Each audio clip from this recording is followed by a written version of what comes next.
people bring the destruction on themselves. We know that with Sodom and Gomorrah, they were all corrupted beyond reform. And this is the one thing that I mean, they brought it on themselves. So it is God's law that when they do this, they are destroyed. Nowadays, where homosexuals are spread in the society, you cannot just destroy the city of Tucson because there are 1,000 homosexuals in it. But you can send a virus to pick them out. And this is what's happening now. What happens to children who are not homosexuals? Their parents brought it on them. What if they got it through blood transfusion? Right, they brought it on themselves. Their family take the children out of God's protection. See, this is what happens. When it's actually a blessing for the children after all. But if whatever disaster happens, is because the parents remove their children out of God's protection. How can parents actually be relevant to the faith of the destiny of the child? Okay, we discussed this before, and we said when the parents do not follow the commandments, God assigns to their homes souls that deserve whatever is going to happen. See, the children are not so innocent as we think. Remember, Adolf Hitler was a cute child. Hitler was a cute, innocent child. But God knew in advance that he's going to be a tyrant. So was Gaddafi.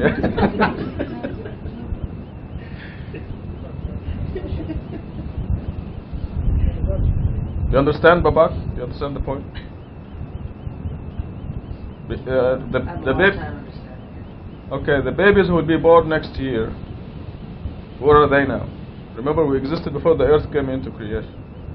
Okay, the children who will be born next year, where are they now? Not here. Right, they're in some depository, waiting their turn to come into this world. Now, you agree that God knows which ones are good and which ones are bad, right? Okay, God told the people in the Bible that if you don't keep the commandments, you will remove yourselves from God's protection for 4 generations. So what is the mechanism? What is the mechanism here? It's that when a baby is born in a certain home next year, God will assign a certain soul to that home, right? So God does that. He assigns the souls to the homes and the environments where they grow in. So God can pick out a good soul or a bad soul depending on what the situation is. So the people who pass AIDS on to their babies, they brought it on themselves because they use drugs but AIDS is mainly a homosexual disease. There's no question about it. I was talking about children who are, for some reason or another, need blood transfusions. And right. They get blood transfusions not from their parents, not that the parents have AIDS or drug use. From the blood, yes, even those. But they get AIDS because of some other jerk who had AIDS or right, whatever. right. And I just think of them. Okay, we are in an era now where a believing house will not need a blood transfusion to start with. We are in an era where when you believe in God and follow His commandments, you will not need a blood transfusion to start with, neither you nor your family.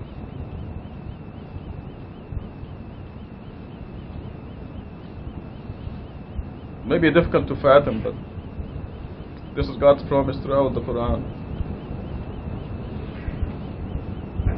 I'm sorry, I don't mean this, and I hope it doesn't happen.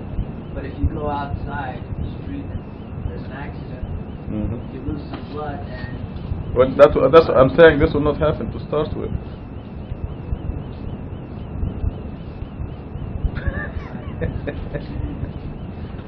God says He'll protect you from anything like that. If it has to happen, God will protect you and will give you clean blood. But I'm saying that it will not happen to start with.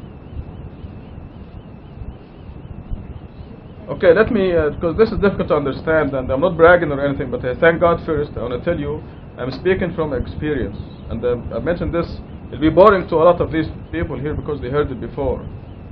But when I was a child, I used to go swim in the canals in the countryside, the village. And there's a disease in Egypt that if you swim in the canal, you have to catch that disease called bilharzia. It is still epidemic in Egypt. And every year they'll take the children and check them for bilharzia through a urine sample. Huh?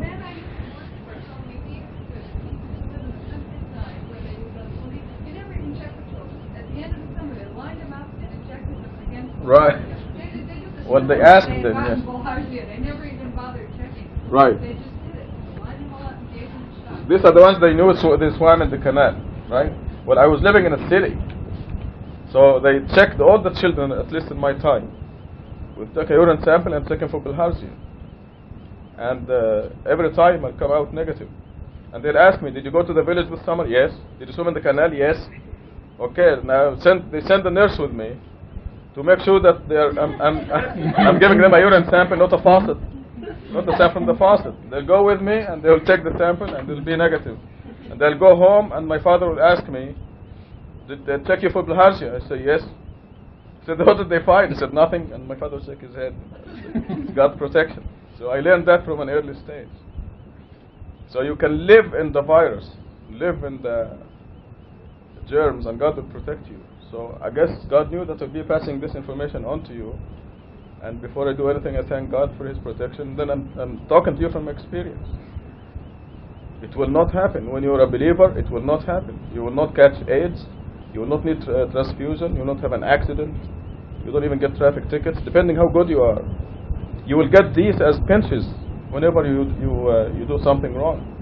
But for as long as you are sincerely searching for God, God will give you time, will protect you until you make a decision. Your decision would be to remain in God's protection or step out of God's protection. So it's your decision. God left it in our hands. But I'm saying that everybody dies at some time. That's right. Every one of us is going to die. Yes. For one reason or another, accident, cancer, That's right. whatever. Yeah, but And it's going to happen. So yes. Well, death is not a disaster. Death, that was in Egypt. no, death is a fact of life. I mean, each one of us. Now, the impression that I'm getting is that you're saying that God is going to protect us from all That's right. evil and all harm. That's right. And as long as we believe nothing harmful is going to come to us. But at the end, maybe at the age of 90, 95, 100, or whatever, Yes. we're going to die. And we're going to Yes. die of something. That's right. We're not going to stop. No, but there are different